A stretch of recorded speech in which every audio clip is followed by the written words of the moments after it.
नमस्कार दोस्तों, मैं पारुल चौहान आप सभी का स्वागत करती हूं आपके प्यारे से परिवार रोजगार विदंकित में। कैसे हैं आप सभी? उम्मीद है बहुत अच्छे होंगे और आपका रिवीजन भी बहुत अच्छा चल रहा होगा। आप सभी लोग जल्दी से लाइव आ जाएंगे। सचिन, जीतू, अनु, पूजा, अंशु, चारू, रंजना, सोनाली, अखिलेश, गुंजन, जितेंद्र, सुधीर, सभी को मेरी तरफ से गुड इवनिंग, नमस्ते, राधे राधे, राम राम, शस्त्री अकाल। प्यारे प्यारे बच्चों, कैसे हैं आप सभी? उम्मीद है बहुत अच्छे होंगे और आपका रिवीजन भी बहुत अच्छा चल रहा होगा। आप सभी लोग जल्दी से लाइव आ जाएंगे, सेशन के साथ जुड़ जाएंगे ताकि मैं क्लास को स्टार्ट कर सकूं। जैसा कि आप जानते हैं कि मैं आपको पढ़ाने वाली हूं आज की क्लास में खानवा का युद्ध, यानी कि हम पढ़ रहे थे बाबर के बारे में, मुगल वंश हम लोग पढ़ रहे थे और मुगल वंश में बेटा हम बाबर को पढ़ रहे थे, जिसमें मैंने फर्स्ट बैटल ऑफ पानीपत के प्रथम युद्ध के बारे में आपको डिस्कस किया था। आप जानते हैं कि आज मैं आपको क्या पढ़ाने वाली हूं, तो आज मैं आपको पढ़ाने वाली हूं सबसे पहले तो आप जान लीजिए कि हम किसके बारे में पढ़ रहे हैं। बाबर के, जिसका शासनकाल 1526 से 1530 मुगल वंश में रहता है। ठीक है, इसका बाबर का। और अगर हम बात करते हैं तो आज हमें पढ़ना है खानवा का युद्ध, है ना, यानी बैटल ऑफ खानवा, खानवा का युद्ध, बैटल ऑफ खानवा हमको प्यारे बच्चे यहाँ पर पढ़ना है। आप इस चीज को ध्यान रखेंगे कि खानवा का जो युद्ध है वो हुआ था 16 मार्च 1527 को, क्योंकि मैंने आपको बताया था लगातार इसने युद्ध लड़े थे। ठीक है, 16 मार्च 1527 को खानवा का युद्ध हुआ था। अब बात ये आती है कि ये युद्ध किस किसके बीच में हुआ था, है ना, ये युद्ध किस किसके बीच में हुआ था। हमें ये चीज यहाँ पे अब एक चीज और पूछा जाता है कि मैम ये जो खानवा है ये कहाँ पड़ता है, तो बेटा जी आगरा से 40 किलोमीटर दूर है। आगरा से 40 किलोमीटर दूर ये आपकी जगह पड़ती है जिसका नाम है बेटा जी खानवा। ठीक है, ये आपको ध्यान रखना है। अब खानवा के युद्ध में सबसे पहले आप ध्यान रखिए किसके बीच हुआ था। मैम एक तरफ था बाबर और दूसरी तरफ थे राणा सांगाजी। और जब इनकी बात करते हैं हम तो राणा सांगाजी कहा जाता है कि इस युद्ध में घायल हो गए थे, यानी एक तरीके से हम कह सकते हैं कि बाबर की जीत हुई थी। अब इस युद्ध में राणा सांगाजी का साथ किसने दिया था, तो बेटा जी महमूद लोधी। इसने किसका साथ दिया था, राणा सांगाजी का। साथ साथ हसन खां मेवाती। और ये जो हसन खां मेवाती है बेटा, इसकी इस युद्ध में मृत्यु हो गई थी। इसकी क्या हो गई थी, इस युद्ध में मृत्यु हो गई थी। आप ध्यान रखेंगे राणा सांगाजी क्या हो गए थे मैम, ये यहाँ पर घायल हो गए थे और इनके घायल होने के कारण बाबर की इस युद्ध में जीत हो गई थी। और अभी बाकी है, अभी ध्यान से सुनिएगा।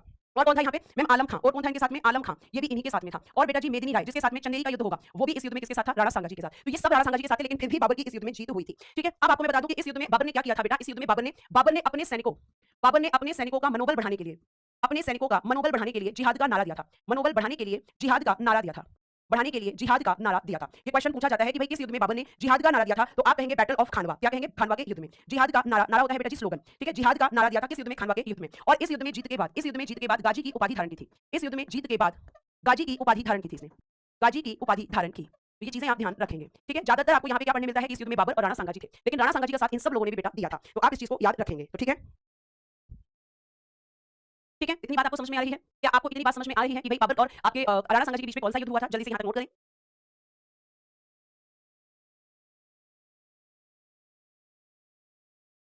संगम सिंह का क्वेश्चन है, जिहाद क्या होता है बेटा। जिहाद का अर्थ होता है संघर्ष करना, स्ट्रगल करना, अपनी किसी चीज को हासिल करना, उसके लिए स्ट्रगल करना। तो जिहाद का जो नारा दिया था वो क्यों, क्योंकि अपने सैनिकों का मनोबल बढ़ाना चाहता था। तो उसका मतलब होता है संघर्ष या प्रयास करना। ठीक है, ये आपको ध्यान रखना है। आगे चल सकते हैं। आगे देखिए बेटा, आगे आपको कौन सा युद्ध पढ़ना है। मैंने बताया था पानी पियो, खाना खाओ, फिर क्या पिएगा बाबर, चाय। यानी अब हम कहेंगे कि मैम अब होगा चंदेरी का युद्ध।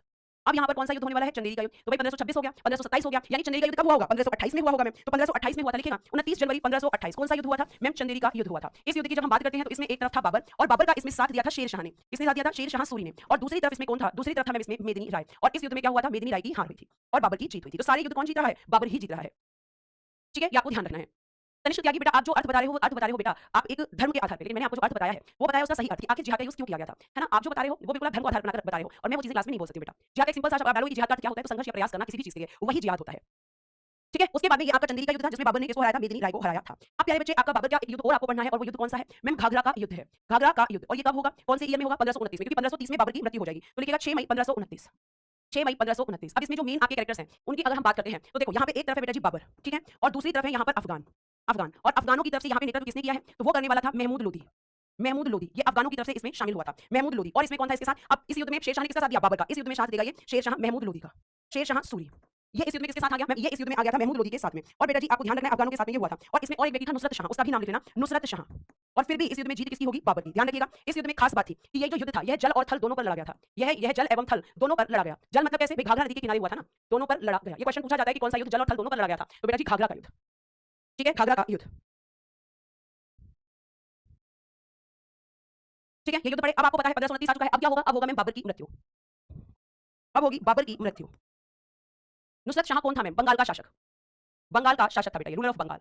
वैसे तो कहोगे मैम शॉर्ट में पढ़ाओ, है ना, और सारी चीजें तुम्हें पूछनी भी होती हैं। चलें आगे। तो बाबर, अब बाबर की हमें क्या देखनी है, बाबर की देखनी है मृत्यु। तो इसकी मृत्यु हुई थी बेटा जी 26 दिसंबर 1530, 26 दिसंबर 1530 ये बाबर की डेथ डेट है। ठीक है, अब देखो इसे ध्यान से सुनना। इसकी मृत्यु के बाद, इसकी मृत्यु के बाद पहले इसे नूरे अफगान, नूरे अफगान कह लो, नूरे अफगान या आराम बाग, आराम बाग आगरा में दफनाया गया, आगरा में दफनाया गया। लेकिन बाबर की इच्छा थी कि उसे मरने के बाद काबुल में दफनाया जाए। लेकिन बाबर की इच्छा क्या थी कि उसे काबुल में, तो फिर उसकी डेड बॉडी को यहां से निकाला गया और फिर दोबारा काबुल में दफनाया गया। लेकिन पहली बार कहां पर दफनाया गया, तो आप कहोगे नूरे अफगान आरामबाग में दफनाया गया था पहले। ठीक है, फिर उसके बाद में आगे बेटा मैं यहां लिख देती हूं जो लाइन मैंने आपको बोली है, आप नीचे लिखना इसको। लेकिन बाद में, लेकिन बाद में बाबर की इच्छानुसार, बाबर की इच्छानुसार काबुल में दफनाया गया, काबुल में दफनाया गया। ये आपको ध्यान रखना है क्योंकि बाबर चाहता था, उसकी ऐसी इच्छा थी। ठीक है, विकास अफगान था महमूद लोधी, अफगानों की तरफ से महमूद लोधी ने नेतृत्व किया था। आप कह रहे हैं कि अफगान लगाए कि महमूद लोधी, अरे अफगान महमूद लोधी तो था। अफगान तो एक तरीके से मतलब आप कह सकते हो ग्रुप हो गया, अफगानों का ग्रुप। अफगानों में बहुत सारे लोग आ गए, तो उन अफगानों में से किसने नेतृत्व किया? जैसे मुगल हो गए, तो मुगलों में तो बहुत सारे मुगल हो गए ना। ठीक है बेटा, निर्माण कार्य हम बाद में करेंगे कि बाबर ने क्या क्या बनवाया था, वो बात के विषय है। फटाफट यहाँ पे करिए फटाफट से। ठीक है, फिर आपको पता है बाबर की आत्मकथा मैंने लिखवाया था आपको, ऑटोबायोग्राफी ऑफ बाबर, बाबरनामा। ठीक है, तुजुक ए बाबरी भी इसको कहते हैं, तुजुक ए बाबरी। और बेटा ये इसने लिखी थी तुर्की भाषा में। ये क्वेश्चन कई एग्जाम में आ चुका है कि ये इसकी भाषा, ये इसकी बुक किस भाषा में थी? तुर्की भाषा में।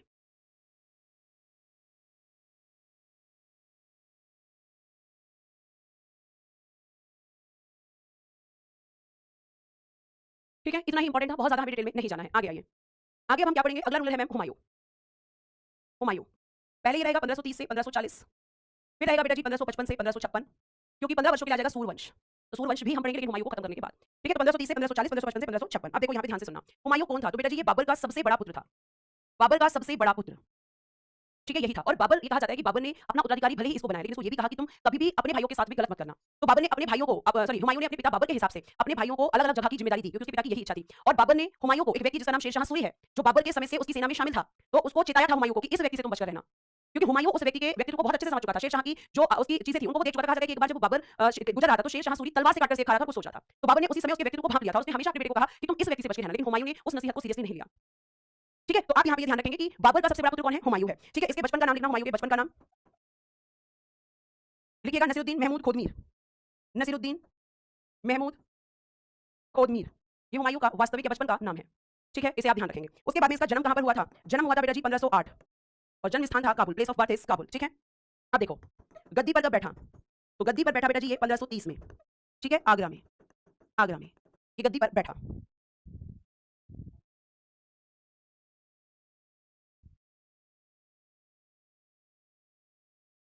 ठीक है, अब आगे देखिए, अब क्या हुआ यहाँ पे कि हुमायूं एक ऐसा शासक हुआ जिसने अपने पिता की आज्ञा का पालन किया और अपने साम्राज्य का विभाजन किया। ठीक है, तो हम लिखेंगे कि हुमायूं ने क्या किया था? मैं हुमायूं ने किया था साम्राज्य का विभाजन, साम्राज्य का विभाजन किसने किया? हुमायूं ने। और लिखना ऐसा करने वाला पहला शासक था, ऐसा करने वाला पहला शासक। और आपको ये भी बता दूं कि हुमायूं तो अपने पिता की आज्ञा का पालन कर रहा है और अपने भाइयों को बहुत प्रेम दे रहा है, लेकिन जब हुमायूं पर मुसीबत आएगी तो हुमायूं की सहायता कोई नहीं करेगा। सारे भाई जो है इसके खिलाफ एक तरीके से आपको दिखाई देंगे। ठीक है, बिल्कुल शिखा, आप कह रही है तो मैं लिखवा देती हूं, इंपॉर्टेंट पॉइंट नहीं था इसमें मैंने स्किप कर दिया। गद्दी पर बैठने से पहले, गद्दी पर बैठने से पहले हुमायूं बदख्शां का गवर्नर था, हुमायूं बदख्शां का गवर्नर था, बदख्शां का गवर्नर था। आप लिख सकते हो, लेकिन बहुत इंपॉर्टेंट पॉइंट नहीं है। ठीक है, ये आपको ध्यान रखना है। तो ये ऐसा करने वाला कि भाई जिसने अपने साम्राज्य का विभाजन, क्योंकि आप इससे पहले पढ़ रहे हो कि भाई भाई को मार रहा है ना, बेटा जो है बाप को मार दे रहा है, लेकिन यहाँ पे आप क्या देख रहे हो कि हुमायूं ने अपने पिता की आज्ञा का पालन किया और अपने भाइयों के बीच में साम्राज्य का विभाजन किया। जैसे बेटा अगर मैं बात करती हूँ तो इसने कैसे विभाजन किया? देखो, इसने पहले बच्चे 1500 सॉरी इसने पहले बच्चे कामरान को दिया, कामरान को दिया काबुल एवं कंधार, काबुल एवं कंधार की जिम्मेदारी इसने किसको दे दी? कामरान को। ये दोनों जगह इसको दे दी। अस्करी को इसने क्या दिया? संभल, अस्करी को मैं इसने दे दिया संभल। और एक था इसका भाई हिंदाल, हिंदाल को इसने दे दी मेवात की जागीर, मेवात की जागीर। अब देखना कितने उदार दिल का व्यक्ति है ये। चलो ये तो इसके भाई हो गए, इसके रियल ब्रदर हो गए, और इसने अपने पिता के हिसाब से, इसने अपने पिता के हिसाब से क्या किया कि अपने पिता के हिसाब से इन चारों के बीच में अपने साम्राज्य का विभाजन कर दिया। लेकिन इसका एक चचेरा भाई भी है, उसको भी इसने जिम्मेदारी दी। सोचो, जो कजन ब्रदर है उसका भी इसने ध्यान रखा, और उसको जहां पे ये पहले आपका गवर्नर था उस जगह की जिम्मेदारी दी बदख्शां की। तो आप लिखेंगे यहाँ पर कि सुलेमान मिर्जा, एक व्यक्ति है सुलेमान मिर्जा। अब आप यहाँ पे ब्रैकेट में लिखना कि ये कौन था? तो ये बाबर का मैम चचेरा भाई यानी कजन ब्रदर था, है ना। सुलेमान मिर्जा बाबर, सॉरी हुमायूं का चचेरा भाई था, और इसे क्या दे दिया मैम? जहां पे ये पहले गवर्नर था गद्दी पे बैठने से पहले, बदख्शां की जागीर दी इसको। तो बाबर के रियल कितने बेटे थे मैम? 4, और ये कौन है? इसका चचेरा भाई।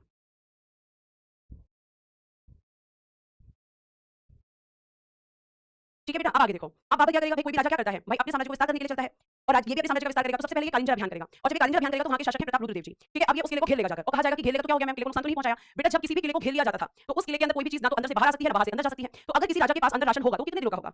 कितने दिनों का? मान लो महीने का होगा, 2 महीने का होगा। लेकिन अगर लगातार किले की किलेबंदी जो है घेरबंदी बनी रहे तो फिर क्या होना पड़ेगा? शासक को मजबूर होना पड़ेगा। ठीक है, किले के आपको उसको मजबूर होना पड़ेगा। तो प्रताप रुद्रदेव जी को भी मजबूर होना पड़ा हुमायूं के साथ संधि करने के लिए, संधि करने के लिए उसको क्या होना पड़ा? मजबूर होना पड़ा। और मजबूर होकर कहा जाता है कि प्रताप रुद्रदेव ने संधि की और उसके बदले में हुमायूं को बहुत सारा धन दिया। ठीक है, और तब जाकर हुमायूं ने क्या किया? उस किले को छोड़ा। लेकिन ये कहा जाता है कि जैसे ही हुमायूं वहां पर उस किले की घेरबंदी कर रहा था उधर से अफगानों ने अटैक कर दिया। और अफगान कौन इसका दुश्मन है? महमूद लोदी, जो इसके पिता का भी दुश्मन था। इसके पिता ने महमूद लोदी को हरा दिया था। तो आप एक कहानी की तरह अगर चीजों को पढ़ते चले जाएंगे तो आपको चीजें याद आएंगी। तो इसका मतलब हमें पहले क्या करना है? सबसे पहले बाबर का कालिंजर अभियान पढ़ना है। मैं आपको अभी बोलकर बता रही हूं, अब देखकर बताऊंगी तो आपकी चीजें याद हो जाएंगी आपको। ठीक है, तो आपका बाबर ने पहला अभियान कौन सा? हुमायूं ने, सॉरी बेटा बाबर निकल जा रहा है मुझसे, माफी चाहूंगी। कालिंजर अभियान, कालिंजर अभियान करेगा ये सबसे पहले। ठीक है, कालिंजर अभियान, ये हेडिंग देंगे आप। ये इसने कब किया था? 1531 में, 1531। ठीक है, यहाँ पे शासक कौन था? तो मैं आपको नाम ऑलरेडी बता चुकी हूँ, प्रताप रुद्रदेव जी, प्रताप रुद्रदेव जी। और ये कौन से वंश से थे? तो चंदेल शासक थे ये। कौन थे बेटा जी? चंदेल शासक प्रताप रुद्रदेव जी। यहाँ के शासक हुआ करते थे इस कालिंजर किले के, ये आपको ध्यान रखना है प्यारे बच्चे। अब यहाँ पे क्या किया हुमायूं ने? मैम हुमायूं ने किले को घेर लिया, हुमायूं ने कालिंजर को घेर लिया। कालिंजर क्या हुआ करता है? फोर्ट, घेर लिया यहाँ पे, है ना। फिर यहाँ पे जब घेरा तो फिर क्या हुई? हुमायूं, हुमायूं के साथ, हुमायूं के साथ प्रताप रुद्रदेव जी की संधि हुई। प्रताप रुद्रदेव जी की क्या हुई? संधि, संधि मतलब ट्रिटी। हुमायूं के साथ प्रताप रुद्रदेव जी की संधि, संधि को कहते हैं बेटा जी ट्रिटी। ठीक है, ये एक तरीके का समझौता होता है कि भाई हम आपस में कर लेते हैं। ठीक है, तो हुमायूं के साथ प्रताप रुद्रदेव जी की संधि हुई, और प्रताप रुद्रदेव जी ने बहुत सारा धन, बहुत सारा धन हुमायूं को दिया, हुमायूं को दिया, ठीक है, हुमायूं को दिया था। इतनी बात आपको समझ में आ रही है? प्रीति, जितना बेटा पढ़ाया जा रहा है, जितना पढ़ाया जा रहा है, वहां से आपका क्वेश्चन बनेगा। ठीक है, आपके लिए बहुत शॉर्ट में तो बेटा बहुत ज्यादा डिटेल में, मतलब कि जैसे पहला बैच था तो उसमें वो भी चीजें बताई गई हैं, पूरी कहानियां सुनाई गई हैं, लेकिन अभी हमें इस पे फोकस करना है, एग्जाम को क्वालीफाई करने पे। वो हमारा टारगेट है। बेटा काबुल अफगानिस्तान में पढ़ता है संजीव कुमार, कल डिस्कस किया था बेटा। इसका मतलब आपने कल क्लास नहीं ली है, ये आपका प्रश्न इस चीज को मुझे बताता है। पेपर आपका ये कहा जा रहा है कि जनवरी तक हो सकता है, ये जनवरी तक हो सकता है, और जिसके पास प्रज्ञान बैच है, उसके पास जो पुराना वाला यूपीएससी का बैच है, उसको बहुत डिटेल में पढ़ना है, तो वहाँ पूरी हिस्ट्री बहुत डिटेल में है, आप आराम से पढ़िए। लेकिन अभी हमारा टारगेट क्या है? एग्जाम को क्वालीफाई करना। हिस्ट्री बहुत आराम से पढ़ाई जा सकती है, ठीक है। लिखिए यहाँ पर फटाफट।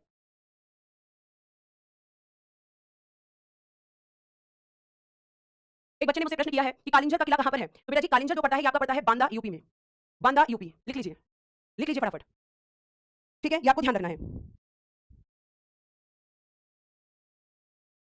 अब मैंने आपको बताया कि जब ये इस अभियान पर था तो इसे सूचना मिली कि महमूद लोधी अटैक करने आ रहा है। क्यों? क्योंकि महमूद लोधी तो इसका दुश्मन है, क्योंकि महमूद लोधी तो इसका दुश्मन है, तो इसको इसी अभियान के दौरान ये सूचना मिल गई थी। तो बेटा जी अब कौन सी डेट हम पढ़ेंगे? 1532, ठीक है, 1532 यहाँ पर होगा दोहरिया का युद्ध, दोहरिया का युद्ध, बैटल ऑफ दोहरिया, ठीक है, दोहरिया का युद्ध होगा। और आपको बता दूं कि यहाँ पर किस किसके बीच में, तो अफगान, कौन अफगान है यहाँ पर? महमूद लोधी, महमूद लोधी वर्सेस हुमायूं। और ये युद्ध जो हुआ, इस युद्ध में किसकी जीत हुई, किसकी हार हुई? तो बेटा दोहरिया अभियान में अगर मैं आपसे बात करूं तो एक चीज और ध्यान रखना, इस महमूद लोधी का साथ किसने दिया? शेर शाह सूरी ने, शेर शाह सूरी ने दिया, शेर शाह सूरी, ये इसके साथ में था। पूरी बात को ध्यान से सुनना, मैं बहुत धीरे धीरे आपको पढ़ा रही हूं, कोई जल्दबाजी नहीं कर रही हूं। फिर एक क्वेश्चन बनता है किस नदी के किनारे ये युद्ध हुआ था? तो गोमती नदी के किनारे, गोमती नदी के किनारे ये युद्ध हुआ था। और बेटा जी इस युद्ध में शेर शाह ने जब इसका साथ दिया था तो महमूद लोधी क्या हो गया? यहाँ पर हार गया। और जैसे ये हारा और हुमायूं की जीत हुई तो जो शेर शाह सूरी है बेटा जी ये भाग गया, ये यहाँ से भाग गया। जैसे इसने देखा कि मैं जिसका साथ दे रहा हूं तो हार गया, तो ये यहाँ से भाग गया। इसने क्या किया? आप कहोगे कि मैम यहाँ पे ये भाग गया, ठीक है, अब भाग गया। फिर उसके बाद में आता है कि जब ये भागा तो हुमायूं ने इसको छोड़ा नहीं, क्योंकि हुमायूं जो है, अगर मैं आपसे बात करूं यहाँ पर, तो हुमायूं यहाँ से भागा, सॉरी हुमायूं शेर शाह यहाँ से भागा हुमायूं के डर से कि भाई ये तो हार गया, अमीर अमीर पता जाएगी। और इस समय पर शेर शाह सूरी बहुत ज्यादा शक्तिशाली नहीं है, शक्तियां तो ये अपनी बढ़ाएगा भी, तभी हुमायूं को हराएगा, लेकिन अभी शक्तिशाली नहीं है। अब प्यारे बच्चे जब ये यहाँ से भागा तो भाग कर पता है कहाँ पे गया? चुनार के किले में, चुनार के किले में जाकर छिप गया, जाकर छिप गया। कौन छिपा होगा बताओ जल्दी से? मैम जाहिर सी बात है शेर शाह सूरी। अब हुमायूं ने कहा कि भैया तुझे छोड़ूंगा नहीं मैं, तू टेंशन मत ले, चुप जा, चुनार के किले में जाकर छुप जा, ठीक है। ये आपका चुनार के किले में जाकर क्या हो गया? छुप गया, ठीक है। अब इस चुनार के किले पर क्या हुआ? 1532 में हुमायूं ने घेरा डाल दिया, घेरा डाल दिया, और इसे घेर लिया। और पता है कितने माह तक घेरा डाल दिया था? 4 माह तक, कि मैं भी देखता हूं तू कब तक बाहर नहीं निकलेगा, मैं भी देखता हूं कि तू कब तक बाहर नहीं निकलेगा, ठीक है। अब ये जो चुनार का किला है यहाँ पे 4 महीने तक इसको बंद रखा कि मैं भी देखता हूं तू कब तक यहाँ से नहीं निकलेगा, अभी तो निकलेगा। 4 महीने आखिर शेर शाह को मजबूर होकर क्या करना पड़ा? हुमायूं से संधि। अब यहाँ पे जब घेर के डालना, घेरा डाला, तो यहाँ पे क्या हुआ? शेर शाह और हुमायूं के बीच संधि हुई, और हुमायूं के बीच संधि, हुमायूं के बीच क्या हो गई मैम? संधि। और संधि में क्या कहा शेर शाह ने? जब संधि हुई, ठीक है, संधि हुई, बीच संधि हुई, जिसके तहत, जिसके तहत शेर शाह ने, शेर शाह ने हुमायूं की अधीनता स्वीकार कर ली, हुमायूं की अधीनता स्वीकार कर ली। कहने लगा कि भाई मुझे माफ कर दो, आगे से मुझसे ऐसी गलती नहीं होगी, स्वीकार की। इससे आगे से मुझसे ऐसी गलती नहीं होगी, मैं तुम्हारी अधीनता स्वीकार करता हूं, आगे से मैं तुम्हारे खिलाफ कुछ नहीं करूंगा। अब बचना था कुछ तो कहता। और इसने अपने बेटे को भी हुमायूं के साथ भेज दिया कि मैं तुम्हारे खिलाफ कुछ भी करूं, मेरे बेटे को मार देना। और ये जो चुनार का किला आप मेरे से पढ़ रहे हो, इस चुनार के किले को भी शेर शाह ने गलत तरीके से इस पर नियंत्रण किया था। देखो मैं आपको चुनार के किले की कहानी सुनाती हूँ। बेटा जो चुनार का किला है, चुनार का किला, इसकी अगर मैं आपसे बात करती हूँ, फोर्ट ऑफ चुनार, किले को कहते हैं इंग्लिश में फोर्ट। तो इस पर जो नियंत्रण किया था शेर शाह ने, नियंत्रण 1530 में किया था शेर शाह ने, शेर शाह ने। लेकिन नियंत्रण कैसे किया था? क्या जीत कर किया था? नहीं, नहीं मैम, जीत कर नहीं किया था। अगर हम यहाँ पे बात करते हैं प्यारे बच्चे, तो नियंत्रण इसने कर लिया था 1530 में शेर शाह ने, इसलिए नियंत्रण कर लिया था। जो चुनार का किला है, इसका शासक एक समय पे हुआ करता था ताज खां। कौन हुआ करता था? ताज खां। और इसकी इस शासक की एक विधवा थी लाड़ मलिका, विधवा को कहते हैं विडो। वो कौन थी बेटा जी? लाड़ मलिका, लाड़ मलिका। और इस लाड़ मलिका से इसने क्या कर लिया? लाड़ मलिका से विवाह कर लिया था, विवाह किसने? शेर शाह ने। और इस तरीके से इसने क्या कर लिया? इस किले पर नियंत्रण कर लिया, इस किले पर नियंत्रण कर लिया था। तो लाड़ मलिका से शादी कर ली थी इसने। और ये चुनार के किले में यहाँ पे आपको ध्यान रखना है कि इस तरीके से इसका कंट्रोल हुआ था। फिर इसी चुनार के किले में जाकर छिप गया था और हुमायूं ने घेरा डाल दिया कि देखता हूं कब तक इसमें अंदर रहेगा। तो ये पूरी यहाँ पे चुनार के किले की कहानी थी।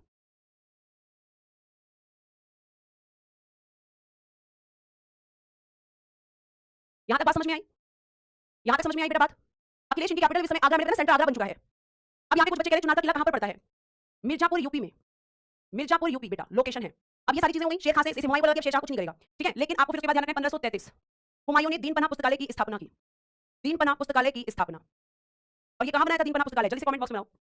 दीन पनाह पुस्तकालय की स्थापना की जगह आप बताओगे, इसे मैंने ब्रैकेट बनाकर छोड़ दिया है। और कहा जाता है कि हुमायूं ने यहाँ पर बहुत सारी ज्योतिषी की किताबें मंगवाई और उनको पढ़ने लगा। मतलब एक तरीके से वो अब अपना आराम करने के मोड में चला गया कि भैया मैंने बहुत सारा काम कर लिया, मुझे आराम कर लेना चाहिए थोड़ा सा। शेर शाह ने दूसरी शादी, शेर शाह ने से पहले लाड़ मलिका से पहले भी शादी कर ली थी। शेर शाह को जब पढ़ाऊंगी तो आपको बताऊंगी, ठीक है। तो अब आप मुझे बताइए कि हुमायूं ने कहां पर दीन पनाह पुस्तकालय की स्थापना की थी, किस जगह पर? ये मेरा आपसे प्रश्न है, आगे देखिए। बहुत बढ़िया, जिसने बोला है दिल्ली, उनका नाम है संतोष यादव। दिल्ली में है दीन पनाह पुस्तकालय और इसी की सीढ़ियों से गिरकर हुमायूं की मृत्यु हो जाती है, इसी की सीढ़ियों से, जब दोबारा अपने साम्राज्य को वापस हासिल करता है, ठीक है। आगे आइए, यहाँ तक की कहानी आपको समझ में आई होगी, धीरे धीरे पढ़िए, सारी चीजें आपको समझ में आ जाएंगी। तो दीन पनाह पुस्तकालय स्थापित कर दिया, वहां पर आराम करने लगा। अब देखो यहाँ पे ध्यान से, अब हम आगे की तरफ बढ़ते हैं और प्यारे बच्चे यहाँ पर अब हम बात करेंगे। एक मिनट बेटा,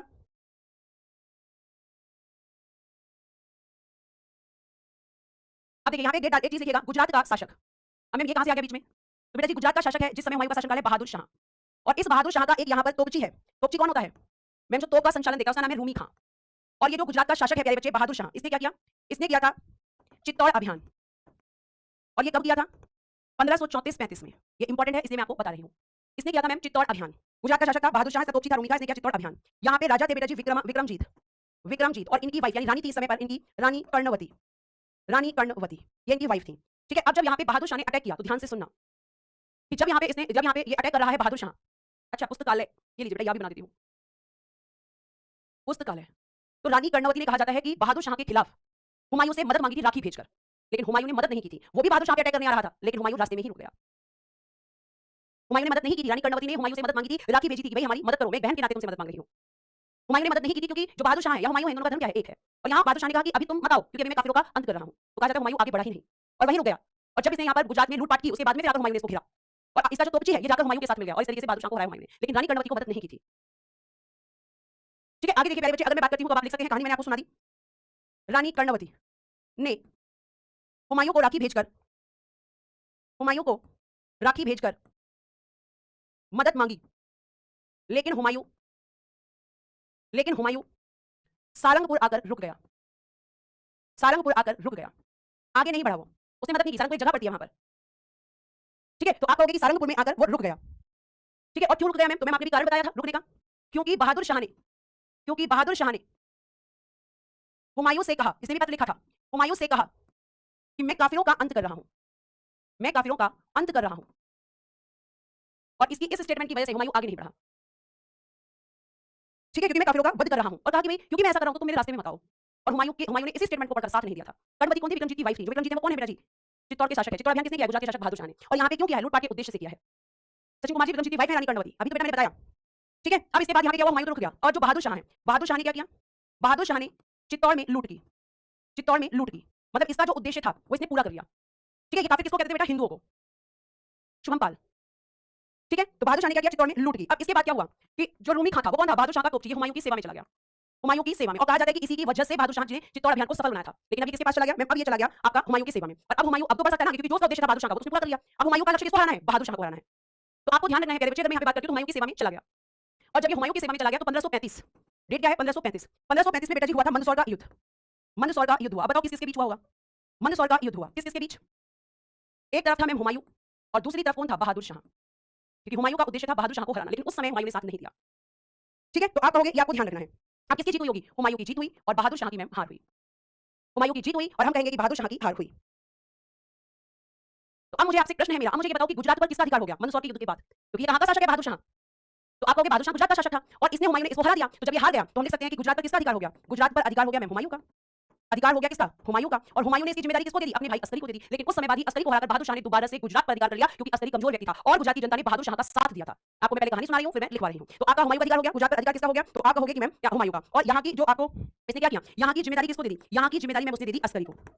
और अस्करी कौन था? अस्करी मैम आपने अभी बताया था हुमायूं का भाई। था। तो यहाँ की जिम्मेदारी इसने दे दी अस्करी को। लेकिन अस्करी यहाँ पे चीजों को संभाल नहीं पाया। और बेटा जी देखना, बहादुर शाह ने कुछ समय बाद पुनः गुजरात पर अधिकार कर लिया। क्योंकि यहाँ की जनता ने किसको सपोर्ट किया? बहादुर शाह को। ठीक है, ये आपको ध्यान रखना है। लिखिए फटाफट यहाँ पर।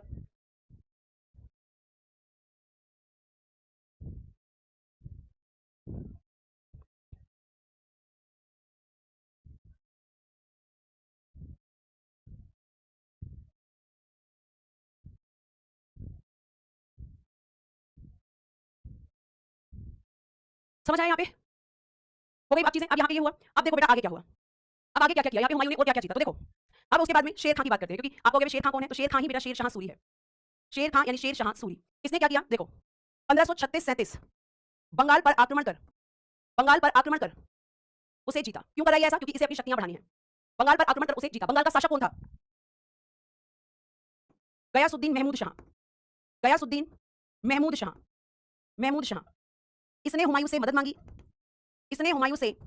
मांगी पर हुमायूं ने मदद नहीं की। और ये हुमायूं की सबसे बड़ी गलतियां हैं कि वो अपने ही दुश्मनों के खिलाफ जो है लोगों की मदद नहीं कर रहा। शेर शाह क्या कर रहा है? अपनी शक्तियों को बढ़ाने का प्रयास कर रहा है, लेकिन ये बात उसको समझ नहीं आ रही। और एक समय ऐसा आएगा कि उसको रोकने का प्रयास करेगा, लेकिन उसको रोक नहीं पाएगा। ठीक है बेटा, अगर आपके पास टाइम है तो नोट्स बनाओ, नहीं है तो फिर पीडीएफ से पढ़ो। तो हुमायूं ने मदद नहीं की थी, ये आपको ध्यान रखना है। फिर देखो अब हुमायूं एक्टिव होगा 1537-38। क्या हुआ? हुमायूं ने दोबारा चुनार के किले को घेरा। चुनार के किले को घेरा और रूमी खां की मदद से जीत लिया, और रूमी खां की मदद से जीत लिया। तो यहां से इसका नियंत्रण खत्म किया शेरशाह का। ठीक है, अब किसकी बारी? अब शेरशाह के पास और क्या बचा? मैं बंगाल, उसने बंगाल को जीत रखा है। तो यहाँ पे चुनार के किले को इसने जीत लिया रूमी खां की मदद से। ठीक है, इसके बाद देखिएगा हुमायूं ने बंगाल को भी जीता, बंगाल को जीता। किसके बाद? चुनार के किले के बाद में हुमायूं ने क्या किया? बंगाल को जीता। और बेटा जी बंगाल की राजधानी गौड़ पर अधिकार कर, गौड़ पर अधिकार कर, अधिकार कर, इसका नाम जनताबाद रखा, इसका नाम जनताबाद रखा। तो ये दोनों जगह छीनी शेरशाह से। समझ आई है कि नहीं बात? अब इसको लगा कि भैया मैंने बड़ा काम कर लिया, इतने दिन हो गए मुझे, फिर 8 महीने आराम करने चला गया। इस पर अधिकार करने के बाद इसने क्या किया कि चलो आराम कर लेना चाहिए, मैं बहुत थक गया हूं, और 8 महीने आराम करने लगा। और ये 8 महीने का आराम मुझे बड़ा भारी पड़ गया। आराम बहुत करता था हुमायूं, और इसी 8 महीने में शेरशाह ने अपनी शक्तियों को बहुत बढ़ा दिया। ये 8 महीने का आराम हुमायूं को भारी पड़ा। ठीक है, तो इसने क्या किया? तो आप कहेंगे 8 महीने आराम कर लिया। ठीक है, लिख लीजिएगा इसके बाद क्या हुआ? 8 माह का आराम। और जब ये 8 महीने आराम कर रहा था तो शेरशाह ने क्या किया? शेरशाह ने अपनी शक्तियों को बढ़ाया। तो देखो लिखना है यहाँ पे, शेर खां ने बनारस, कड़ा, कड़ा का क्षेत्र जो प्रयागराज में पड़ता है, बहराइच, बहराइच, कन्नौज। ठीक है, कड़ा आपने कहां पे सुना था बताओ इससे पहले? ठीक है, बहराइच, कन्नौज व संभल पर, कन्नौज, संभल, ये भी लिखना, बनारस, कड़ा, बहराइच, कन्नौज, संभल, जौनपुर एवं चुनारगढ़ को घेरकर हुमायूं का दिल्ली से विच्छेद कर दिया, दिल्ली से विच्छेद कर दिया। मतलब उसको दिल्ली से दूर कर दिया किसने? शेरशाह ने। Very good ma'am, Alauddin Khilji के समय पर।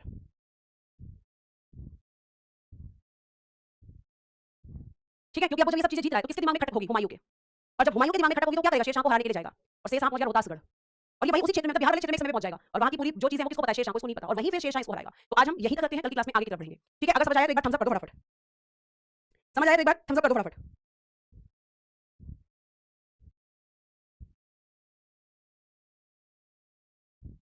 ठीक है, क्योंकि अब हुमायूं यहाँ से निकलेगा, दिल्ली से निकलेगा बेटा। चलो, तो आज के लिए हम इतना ही रखते हैं। Thank you so much, bye bye, take care and good day everyone. Sorry, good night everyone. जय हिंद, जय भारत। हंसते रहें, मुस्कुराते रहें और हमेशा खुश रहें।